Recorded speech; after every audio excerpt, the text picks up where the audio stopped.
मुसलमानों के बाजार में एक यहूदी बादशाह ने ऐलान करा दिया कि मेरे 4 सवाल हैं, अगर कोई मुसलमान इन 4 सवालों का अगर जवाब दे देगा तो मैं मान लूंगा कि इस्लाम सच्चा मजहब है, इस्लाम अच्छा मजहब है और इस्लाम ही पक्का मजहब है। उसने 4 सवाल रख दिए। पहला सवाल उसका यह था कि ऐ मुसलमानों, तुम ये बताओ कि तुम्हारे रब से पहले क्या था। उसका दूसरा सवाल था, ऐ मुसलमानों ये बताओ कि जब तुम इबादत करते हो तो पूरी दुनिया के अंदर जो मुसलमान अल्लाह के आगे झुकते हैं, सजदा करते हैं, तो वो रब तुम्हारे सजदों को, तुम्हारी इबादत को कैसे देख लेता है। उसका तीसरा सवाल था कि ऐ मुसलमानों ये बताओ तुम्हारे रब का चेहरा किधर को है, उसका रुख किस तरफ को है। उसका चौथा सवाल था कि ऐ मुसलमानों ये बताओ कि तुम्हारा रब इस वक्त क्या कर रहा है। ये 4 सवाल उसने रख दिए। मजमा इकट्ठा हो जाता है, भीड़ लग जाती है, बड़े बड़े उलमा वहां बैठे हुए थे, लेकिन उसके 4 सवाल ऐसे भारी पड़े कि कोई उन सवालात के जवाब देने वाला उस मजमे में नजर नहीं आ रहा था। और आप ये याद रखिएगा कि हक व बातिल का जो मामला है, ये देखिए हमेशा से रहा है और हमेशा रहेगा। अल्लाह तबारक व तआला ने दोनों ताकतों को रखा है, हक को भी रखा है, बातिल को भी रखा है। हजरत आदम अलैहिस्सलाम की तख्लीक जब परवरदिगार आलम ने फरमाई तो आपके मुकाबले कौन था। आप सब जानते हैं कि शैतान आपके मद्दे मुकाबिल आ जाता है। हजरत नूह अलैहिस्सलाम दुनिया में तशरीफ लेकर आए, आपके मुकाबले कौन है, आपकी कौम आके खड़ी हो जाती है। हजरत इब्राहिम अलैहिस्सलाम दुनिया में आए तो आपके मुकाबले में नमरूद लईन आके खड़ा हो जाता है। हजरत मूसा अलैहिस्सलाम दुनिया में तशरीफ लेकर आए, आपके मुकाबले फिरौन आके खड़ा हो जाता है। नबी पाक सल्लल्लाहु तआला अलैहि वसल्लम दुनिया के अंदर तशरीफ लेकर आए, आपके मुकाबले अबू जहल आ जाता है। और करबला के मैदान में हुसैन इब्ने अली के सामने यजीद आके खड़ा हो जाता है। तो पता यह चला कि दोनों ताकतें दुनिया में हमेशा से रही हैं और कयामत तक ये दोनों ताकतें हमेशा रहेंगी। हक व बातिल का जो मामला है ये हमेशा चलता रहेगा और इस्लाम के ऊपर लोग उंगलियां उठाते रहे हैं और इसी तरह कयामत तक उठाते रहेंगे। लेकिन इस्लाम वो मजहब है कि फैलता हमेशा से रहा है और इसी तरह वो फैलता और फूलता रहेगा। इस्लाम को रोकने वाला कोई नहीं है, क्योंकि इस्लाम ही सच्चा पक्का मजहब है। लेकिन यहां इस्लाम की कश्ती भंवर में फंसी हुई है। इस यहूदी ने जो सवालात रख दिए, मजमे में खामोशी तारी है। लेकिन इसी दरमियान मदरसे की छुट्टी हो जाती है और बच्चे मदरसे से सबक हासिल करके अपने अपने घरों को जा रहे होते हैं। उन्हीं में एक छोटा सा बच्चा आता है और उसने कहा कि ऐ लोगों, यहां बाजार में भीड़ कैसी है, मामला क्या है, मजमा इतना इकट्ठा क्यों है। लोगों ने कहा कि यहां एक यहूदी ने 4 सवाल किए हैं और वो मुसलमानों से किए हैं। वो कहता है कि अगर कोई मुसलमान इन सवालात के जवाब दे देगा, मैं मान लूंगा कि इस्लाम सच्चा मजहब है। लेकिन उसके सवालात का जवाब देने वाला यहां मजमे में कोई नजर नहीं आता है। बच्चा मजमे को चीरता हुआ आगे जाने लगा। बच्चे ने कहा कि मैं उसके सवालों का जवाब दूंगा। लोगों ने कहा, बड़े बड़े उलमा यहां बैठे हुए हैं, तेरी क्या औकात या तेरी क्या हैसियत, तू उस यहूदी के सवालों का जवाब देगा।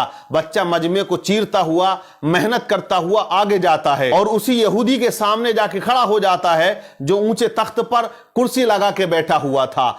यहूदी से बच्चे ने कहा कि यहूदी तू अपने सवाल बता, मैं तेरे सवालों का जवाब दूंगा। यहूदी हंसने लगा, कहने लगा, इतने बड़े बड़े उलमा यहां तशरीफ रखते हैं, लेकिन तू क्या जवाब देगा मेरे सवालों का। तो बच्चे ने कहा कि जवाब देने के लिए उम्र नहीं होनी चाहिए, इल्म का होना जरूरी है। अपने सवाल रख, मैं तेरे सवालों का जवाब जरूर दूंगा। उसने कहा कि मेरा पहला सवाल यह है कि तुम्हारे रब से पहले क्या था। बच्चे ने कहा आप 10 से नीचे की गिनती गिनो। उसने गिनना शुरू कर दिया, 10, 9, 8, 7, 6, 5, 4, 3, 2, 1। फिर बच्चे ने कहा 1 से पहले क्या है। उसने कहा 1 से पहले कुछ नहीं है। तो बच्चे ने कहा मेरे रब से पहले भी कुछ नहीं था, मेरे रब के बाद भी कुछ नहीं है। वो हमेशा से है और वो हमेशा रहेगा। वो अकेला है, वही अकेला रहेगा, उसे कोई फना नहीं है। कुल्लु मन अलैहा फान व यबका वजहु रब्बिका दुल जलाली वल इकराम। बच्चे ने उसके सवाल का जवाब दिया। यहूदी हैरान रह गया। बच्चे ने कहा अब तू दूसरा सवाल कर, तेरा दूसरा सवाल क्या था, तेरा दूसरा क्वेश्चन क्या है। तो यहूदी ने कहा मेरा दूसरा क्वेश्चन, दूसरा सवाल यह है कि जब पूरी दुनिया में मुसलमान अल्लाह की इबादत करता है, उसके आगे सजदा करता है, तो वो रब कैसे तुम्हारी इबादत को देख लेता है या तुम्हें सजदा करते हुए देखता है। बच्चे ने कहा एक बर्तन में पानी लेकर आओ। एक बड़े से बर्तन में पानी को बुलवाया गया और उस यहूदी के सामने उस बर्तन को रख दिया। बच्चे ने कहा ए यहूदी, इस बर्तन के अंदर झांक कर देख। यहूदी ने झांका तो बच्चा पूछता, बता تجھے اس کے اندر کیا نظر آ رہا ہے؟ کہا اس میں تو میرا عکس یعنی میری تصویر نظر آ رہی ہے، میرا چہرہ نظر آ رہا ہے۔ کہا کلیئر آ رہا ہے؟ بولے مجھے بالکل اپنا چہرہ اس پانی کے اندر کلیئر نظر آ رہا ہے۔ تو کہا بچے نے کہ جیسے تو اس پانی کے اندر اپنے چہرے کو دیکھ رہا ہے، ویسے ہی میرا پروردگار تمام مسلمانوں کی عبادتوں کو دیکھ رہا ہے۔ وَنَحْنُ أَقْرَبُ مِنْ حَبْلِ الْوَرِيدِ، وہ اپنے بندے کی شہرک سے بھی زیادہ قریب ہے۔ بچے نے اس کے دوسرے سوال کا جواب دے دیا۔ بچہ کہتا تیرا تیسرا سوال کیا ہے؟ تو یہودی نے کہا میرا تیسرا سوال یہ ہے کہ تمہارے رب کا چہرہ کدھر کو ہے، اس کا رخ کس طرف کو ہے؟ تو بچے نے کہا ایک چراغ کو بلایا جائے۔ چراغ بلایا گیا، اس کو روشن کیا گیا۔ بچے نے کہا بتا یہودی اس چراغ کی روشنی کدھر کو ہے؟ تو اس نے کہا اس کی روشنی تو چاروں طرف کو ہے۔ بچے نے کہا کہ جب اس چھوٹے سے چراغ کی روشنی چاروں طرف ہے، میرا رب تو بہت بڑا نور ہے۔ اللہ نور السماوات والارض، اللہ سے بڑا کوئی نور نہیں، اور وہ ہر جگہ موجود ہے، ہر شے پہ وہ قدرت رکھتا ہے۔ ان اللہ علی کل شیء قدیر، وہ ہر چیز پر قدرت رکھنے والا ہے۔ بچہ کہتا ہے تیرا چوتھا سوال کیا ہے؟ یہودی نے کہا میرا چوتھا سوال یہ ہے کہ تمہارا رب اس وقت کیا کر رہا ہے؟ تو بچے نے کہا دیکھ میں نے 3 سوالوں کے جو آنسر تھے وہ یہاں کھڑے ہو کر دیے، اب میں چوتھے سوال کا جواب اس وقت دوں گا کہ تو کرسی سے اتر کے یہاں آئے اور میں کرسی پر بیٹھ جاؤں۔ کہا تمام لوگوں نے بات صحیح ہے۔ بچے کو کرسی پر بٹھایا گیا اور یہودی کو نیچے اتارا گیا۔